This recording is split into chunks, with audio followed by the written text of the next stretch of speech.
This video is going to be a one-stop shop for all of your financial information, everything that is affecting the markets, as well as stocks like AMC. We'll talk about it here in this video, and the fact that AMC has 106% cost to borrow max. What is going on? We got a lot to talk about in a very short amount of time. So let's get straight into it. First things first, let's talk about the broad markets. What happened on Friday? Long story short, the markets got destroyed. The S&P dropped over 3%, the Nasdaq dropped over 3%, and even the Dow dropped over 3%. And why that actually happened was because Fed Jerome Powell said there's going to be some pain ahead. And basically the main point of this Jackson Hole speech, which was very short relative to the expectations that we had, the one main thing Fed Jerome Powell wanted to get across, which he did perfectly, was that the Fed is not going to pivot. They are not going to slow down their initiatives of raising interest rates to fight inflation until they know with 100% certainty inflation is going down and will continue to go down. And we are simply not there yet. Not even close, some people would argue. So if that was the main point of Fed Jerome Powell's speech on Friday, yesterday, well, it's going to mean some downside for the stock market, and we have been fully anticipating this in the buy and trading community. If you guys want to be a part of that, link down below in the description. I will also be going over the trades and some of the hedges that we still have on our portfolios, not to tell you guys that they're good or bad trades at this point, but to more so document this for myself, for the members that have been here and watch every single video. So that's what happened on Friday. That's the thing that really pushed the stock market down. And you might be confused, why is that bad? We've been hearing that from the Fed. Well, actually, the last time we heard from the Fed, which was after the FOMC minutes, the markets kind of got a mixed bag of, we're hawkish, we're kind of dovish, we're kind of in the middle, right? We're kind of just going with the flow, raising rates, hoping that inflation goes down. And Fed Jerome Powell said at some point they will slow down. Now, the markets took that as the next meeting they're going to slow down, and then we're going to be cutting rates by 2023. And that's why the markets started to rally. When you start to price in rate cuts like the bond market is doing in the middle of 2023, well, that's going to be a bullish thing when you're in a tightening regime from the Fed, because investors know, hey, in 9 months from now, the Fed's going to be cutting rates. It's probably a good opportunity to go ahead and buy some stocks right now. Well, what Fed Jerome Powell said was they're not going to be cutting rates in 2023. That is almost with certainty, unless the unemployment rate started to skyrocket and economic data started to really go downhill and we started to go into a deep recession. And that's probably not going to be in 2023, at least from some of the data that we are getting as of right now. Obviously, the situation in the economy is very fluid, it's very liquid, it can move around a lot, and maybe next week there's a different set of data that will move things and have us pricing in a recession or possibly rate cuts a lot sooner. But as of right now, that's not the case. That's why the stock market is selling off, because they were expecting rate cuts in 2023. And if you are someone that follows this channel, well, or at least from what I've said, at least you had a strong inclination that that was not going to happen, that the sell-off was probably going to happen based off of that one simple thing. And that's what happened. And now if we do take a look at the S&P 500, this is VWAP. This VWAP stands for volume weighted average price. Now, what's so important with VWAP? Let's go ahead and just read a little bit about VWAP. It says, in summary, VWAP is a great technical indicator because it accounts for both price and volume. Unlike moving averages, VWAP assigns more weight to price points with high volume. This allows you to understand price points of interest, gauge relative strength, and identify prime entries / exits. When a security's price crosses a VWAP trend line, then a VWAP cross signals occurs. traders typically consider VWAP trend lines similar to resistance and support trend lines. In a VWAP charting pattern, a VWAP trend line is a single trend line charted on a candlestick chart. And if you look at this, I specifically typed in the question, do trading algos use VWAP? And it says 3 of the most commonly used trade execution algorithms are time weighted average price, TWAP, volume weighted average price, VWAP, and percent of value, POW. Now I will tell you guys, VWAP is very important for trading algorithms, and it's important for trading algorithms in the sense of that's a lot of what trading algorithms do is buy and sell stocks around VWAP. And that's why it's so important for us to pay attention to VWAP, because like we see on Friday, and let's just take a longer dated look at the S&P 500 and look at VWAP. This is on the 15-minute candlestick chart, so it's going to look different once we switch to the 1-minute chart, but you guys get the idea. What is different about Friday? Well, the stock was substantially under VWAP for pretty much all day. We did not get one little bounce to VWAP, not at all. Some days you'll get a rally above VWAP, drop to VWAP, trade around VWAP, you know, whatever the case is. Even this day, right? We dropped and we're pretty far from VWAP, came back up to test VWAP, and then sold off towards the end of the day. But not in this very aggressive fashion. So when VWAP stays higher and the price of the stock is going down, that means a lot more of the volume is selling at lower prices. And if trading algorithms are really the ones trading around VWAP, some individual investors do, but not in a way that can actually move the markets around VWAP, right? I don't care if you have 1 million traders trading around VWAP, it's not going to move the markets anything close to what trading algorithms are going to do. So when you see this, and especially a sell-off continuing in after hours on Friday, it really goes to show that there is a lot of negative sentiment, and the trading algorithms are really selling off stocks at the current moment. And this is what VWAP looks like. And just for a normal 1 minute, right, this was Thursday. I mean, you kind of traded around VWAP almost all day, right? So we did not get that on Friday. That is not a good sign in and of itself. But let's talk about what happened with the federal funds rate, the projections for the next FOMC meeting. You now have 61% of market participants that are expecting a 75 basis point rate hike. You have 39% of participants that are expecting a 50 basis point rate hike. Now, let me tell you guys, the narrative has kind of changed in the markets. I don't think it's as important how big of the rate hikes we get, but really how long are these rates going to stay high? Because the main reason the market sold off on Friday is because the Fed's not going to cut rates. So depending on data that gives us, you know, a side to lean on, if the Fed will cut rates in 2023 or if they will not, right?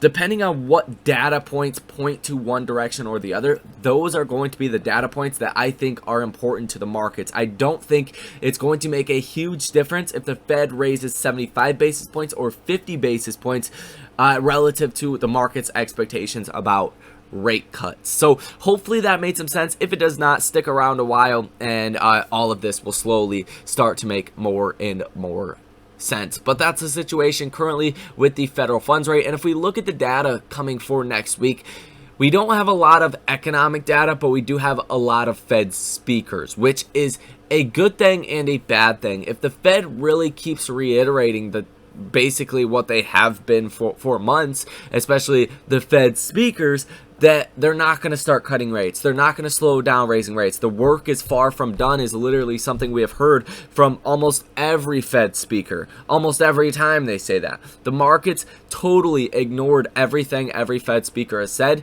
until Fed Jerome Powell said it himself. So that's why these Fed speakers will be very, very important. And for Monday, you do have Fed Brainerd that speaks at 2:15 p.m. That is pretty much going to be it. On Tuesday, 8 in the morning, I thought that said 8:30, but 8 in the morning Eastern Standard Time. You have Fed Barkin that speaks. You have the S&P Case-Shiller Home Price Index year over year for June coming out at 9 o'clock in the morning. At 10 o'clock in the morning, you have JOLTS job openings for July. At 11 a.m., you have Fed Williams that speaks. So that's Tuesday. On Wednesday, you do have Fed Mester that speaks at 8 o'clock in the morning. GDP growth rate quarter over quarter for Canada. GDP growth rate annualized quarter over quarter for Canada. It does say this could be a pretty big event for American markets as well. So keep that in mind. That comes out 8:30 in the morning. And that's pretty much it for Wednesday. For Thursday, you do have non-farm productivity for quarter over quarter. You do have ISM manufacturing PMI for August. Will be important. That is a measurement of inflation. That comes out at 10 o'clock in the morning. And then you have Fed Bostic that speaks at 3:30 p.m. And that will probably be a pretty big one for this upcoming week. On Friday, you have non-farm payrolls for August, unemployment rate for August coming out at 8:30 in the morning, and a lot of, participation rates, average hourly earnings, manufacturing payrolls, government payrolls, all of this factory orders month over month coming out around 8:30 in the morning. Besides, at 10 o'clock in the morning, you have factory orders month over month. All of that is on Friday. So you have a lot of different Fed speakers. Some of them speak a couple of times, and depending on what they have to say, especially about what just happened at Jackson Hole, well, that's definitely going to move the markets bigger than I think a lot of this other data will. So nonetheless, that is what we have in store for this upcoming week. If you guys don't get it yet, I don't blame you. 2022 has been a real, let's just call it what it is, a shit show, up and down. The moves make no sense. And I think this upcoming week is going to be one that is filled with a lot more pain. Friday, just even the move that we've seen in after hours, the aggressive move down, is just not a good sign. It's not a good sign. It looks like trading algos are definitely taking some profits, and they are helping to push stocks down. And short position exposure has been at almost its lowest point in 2022 in general. You almost are at a low for short exposure. So when there's a low of short exposure, you tend to get moves down, right? You can't have a million people on the put side of a trade and see the markets really get crushed compared to a smaller amount on the call side. It just mathematically doesn't work that way. Market makers tend to take the other side, right? If you have just a lot of negative positioning, you tend to get a bullish reaction in the markets. You have a lot of bullish positioning, you tend to get a bearish reaction in the markets, and that's how we have been over the last 2 weeks or so. Now, nonetheless, let's talk about AMC stock, because you have cost of borrow max at 106%, and why this is happening, I've said it before and I'll say it again. It's because there's a lot of volatility in AMC stock. When the stock is moving up or down 5% almost every single day, well, that is going to cause a lot of volatility. That is going to cause the cost to borrow max numbers go up, as well as the cost to borrow average, which sits at about 20% currently. So all in all, taking those things into the equation here, I do think AMC stock is still due for a bounce. The RSI, the MACD definitely support that. And I do think the slightest bullishness in the markets will really help out AMC stock in a big way. Now, the short interest, the dollar amount is sitting at $1.04 billion. Estimated short interest of free float is sitting at 21.18%. Free float out on loan 37%. Shares out on loan 191 million. Days to cover 3.85. Cost to borrow 13.18%, and 100% share utilization. Now, on top of that, you have option activity for Friday, which was very negative. Excuse me, hiccups. 16 orders totaling $20 million. Positive order value of 1%. So it does not look like people are too bullish on AMC stock. And like I said, when there's not a lot of people bullish on a stock, the stock will tend to go up over the next subsequent weeks to follow. So I do think AMC just really, even on a technical basis, looks like we should be seeing a bounce sometime very soon. The RSI getting down to severely oversold levels, and the MACD is so far beyond oversold that it doesn't even make sense anymore. This gap to the downside is very, very wide, and AMC has pretty much been falling every single day. So I do think we are due for a bounce at some point. Could be this week, could be next, or could be the week after that, but I do think it will happen nonetheless.